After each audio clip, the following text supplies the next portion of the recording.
there's a new Fuma in town, and this one's the revision B. So let's take a quick look today at what's changed. And if you're new to this cooler, we'll go over why these improvements make it an even more compelling cooler for your next build.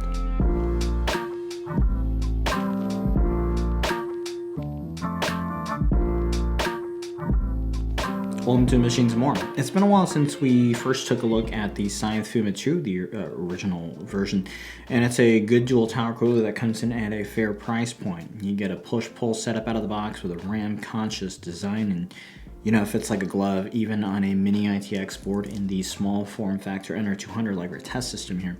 And one of the only concerns that I had with the previous version of this cooler was the fact that the included fans, they are limited to 1200 RPM, and that's pretty low, and that limits the versatility of the cooler somewhat. Granted, that's not exactly a quiet 1200 RPM either, so there's a plausible reason that Scythe wants to limit the RPM of the fan, but nonetheless, that is a limitation. I have the newest version here, and a big thanks to Scythe for sending it by for us to take a look at it today. As always, the reviews on this channel are not paid, and you can expect objective and properly researched review content right here on the channel. Okay, so really not much has changed, and at the same time, a lot has changed. So what hasn't changed? They kept the good. You've still got the same dual tower design. There's a lot of heatsink mass here, but because it's split up into two parts, each fan is able to move air through each section effectively. And you'll see that one section, it's thicker, one section it's thinner than the other. So the section served by the slim fan, it's tailored for a lower static pressure that the slim fan can overcome, and this one is for the thicker fan. So Scythe uses a slim fan in order to allow for technically unlimited RAM compatibility. The Corsair Dominator RAM here, it's tall, and that's what we use in the NR200 test system, but it's okay even within the confines of the smaller mini-itx layout, even though the fan does butt up right against the RAM, but that's perfectly fine. The rear of the heatsink, it's notched out pretty generously, and while this can, in theory, accommodate a tall VRM heatsink in tight quarters like this, that's not what it's for. It's really paired off to allow for additional RAM on this side as well. 6 dual loop heat pipes, nickel plated copper base plate. Still a lot of quality going on here, nothing's changed. So what has? Well, I reviewed the Scythe Flex black fans when they first came out, and this is basically that edition here. Scythe is calling these the Scythe Flex 2s. I actually didn't notice too much of a difference here other than the black color and the RPM range, and they still spin in opposing directions, but that RPM range is pretty key here. 300 RPM is what you're getting, or 25% more than before. Now 1200 RPM, it's not a huge limitation when it comes to your lower powered CPUs like the 12400F I just reviewed, or something like the upcoming Ryzen 5 5600, yay. But for something higher powered like your 5900X, your 12700K, that kind of thing, or if you want to do some light overclocking, you're going to find yourself wanting a little bit more. The other thing is the higher RPM range gives you a bit of headroom for a hotter ambient environment. So noise normalized. At 1000 RPM, here's how the Fuma 2 stacks up against our reference single tower Noctua 12A at 1500 RPM.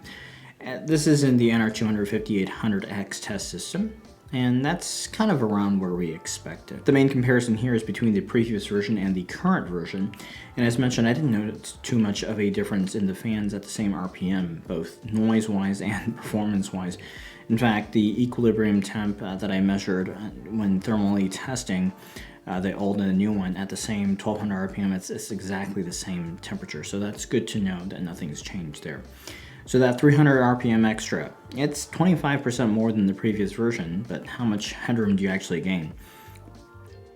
About 3 degrees here on the 5800X, which I've got the voltage and the clocks locked down here for the control test, and at this level it simulates a wattage, reasonable wattage and a well-tuned PBO2 setting, but at this level for PBO, it's really not going to yield too much of a performance difference as long as your chip is properly tuned. That's not to say it's not useful. For example, 3 degrees, if you have done that before, it can be the difference between the an overclock working or not. Noise-wise, 1500 RPM does result in about plus 4 decibels measured from 20 centimeters away, and let's just take a quick listen to what that sounds like.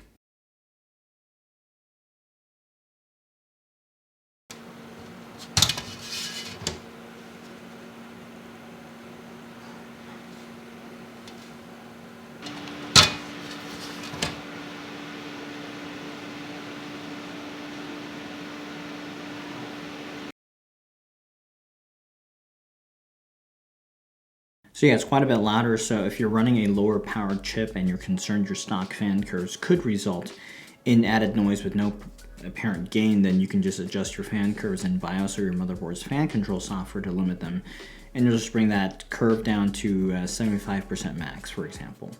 There's one more change here, and it's a good one. LGA 1700 hardware is included, and unlike the Mugen 5S refresh, where you had to pony up for the hardware, this is included in the box, which is great if you're thinking of going Outer Lake. If not, you still get the mounting plates for previous gen Intel or AM4, and that should also work for Ryzen 7000 when it comes out. So for LGA 1700, they're doing a modular plate, kind of like what Noctua is doing. So basically the standoff, it'll pivot into the low or the high position, depending on if you're using your older LGA 115X or your LGA 1700 position. Installation is pretty straightforward. Mounting bars over spacers, and unlike many tower coolers, the Fuma, you'll notice it's got its mounting screws, vertically, as opposed to horizontally. Like a lot of coolers have that, but that's just a design choice. So all around, these are positive changes here. You don't have to buy LGA 1700 hardware like with the Mugen 5S. And the expanded RPM range is definitely proves that they're listening to user feedback here. So overall, it's a good tower for the money. The newer version looks like it's going to go for about $65 or so. So it's a little bit more than the previous version that was $60. As of right now, you can still get that older version, although I'm not sure how much longer it's still going to be available. But if all you're ever going to run is something like a Ryzen 5 at comfortable room temps, then yeah, I'd probably just pick up the previous version and save a few bucks there. But if you want the headroom for more power, or you just want to have the potential for a CPU upgrade down the line, you can just get the new one right now. And the new version, it also looks very cohesive as well with the all black setup, and dare I say, it looks right at home in the black NR200 here. So that sums this one up. I also have the Mugen 5 refresh on hand. Also, I think this one deserves its own video, but we'll also do a direct comparison between these two coolers in that review. So I'll leave links for the coolers down below. Please subscribe if you haven't already. Please like. Thanks for watching.